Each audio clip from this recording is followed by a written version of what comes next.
আমি এই কথাটা আসলে বলতে চাচ্ছিলাম না, কিন্তু আজকে আসলে বলতেছি যে আমি যখন জেলে ছিলাম আমি কিন্তু ছাত্র দল বলি, ছাত্র শিবির বলি, বা যে আব্দুল কাদের আছে ওরা একসময় আমাদের সাথে রাজনীতি করেছে। আমি কিন্তু সবার সাথে জেল খেটেছি, সুতরাং সবার প্রতি আমার একটা সহমর্মিতা বা সবার লড়াই সংগ্রামের প্রতি একটা শ্রদ্ধা আছে। এবং সাদিক কায়েম দুপুরবেলাও তাদের যে ছাত্র শিবিরের উপরে নির্যাতন নিপীড়নের কথা বলতেছিলেন, এখন বললেন যে ছাত্র শিবিরের উপরে যেরকম স্টিম রুলার চলেছে কোনো ছাত্র সংগঠনের উপরে এরকম চলে নাই। এটা যদি আমরা ধরে নেই তাহলে এরকম একটা নির্যাতিত নিপীড়িত ছাত্র সংগঠনের একজন দায়িত্বশীল হয়ে আমি দেখেছি যে ভিডিওটা ফেক না সত্য এটা আজকে উনি বলবেন।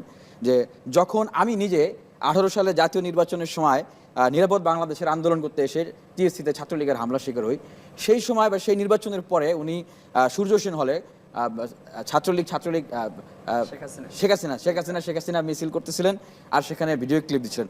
এটা আসলে মানে আমি এটা কখনো বিশ্বাসই করতে পারিনি। আমি প্রথমে মানে অনেককে জিজ্ঞেস করছিলাম যে ভাই এটা কি আসলে সত্য, বা একটা ছবি দেখা যাচ্ছে যে ছাত্রলীগের সাথে মিটিং মিছিল করতেছে, এটা কি আসলে সত্য? আমার আসলে কখনো বিশ্বাসই হয় নাই।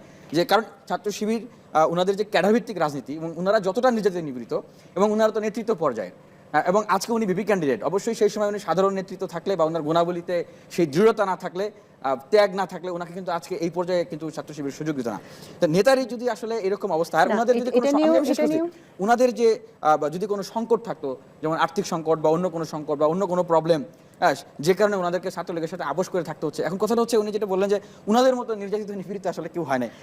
এই জায়গা থেকে আমি আসছি। আমি যেটা বললাম যে আমি নিজে কিন্তু 8 বার ছাত্রলীগের হামলার শিকার হয়েছি, 12টা মামলা আমাকে দেওয়া হয়েছিল, আমি 2 বার জেল কেটেছি এবং লাস্ট আমি 7 মাস সলিটারি কনফার্মেটে ছিলাম। এবং এই কাদেরা তখন আমাদের সাথে ছিলেন, রাজনীতি করেছেন। দেখেছে যে প্রত্যেকবার আমরা যখন শিক্ষার্থীর জন্য কথা বলতে গেছি কালিমা পরে বুকে ফু দিয়ে সাংবাদিকদেরকে ফোন দিতাম যে ভাই অন্তত আমাদেরকে যদি মারে বা মেরে ফেলে আপনারা একটি ভিডিও করেন।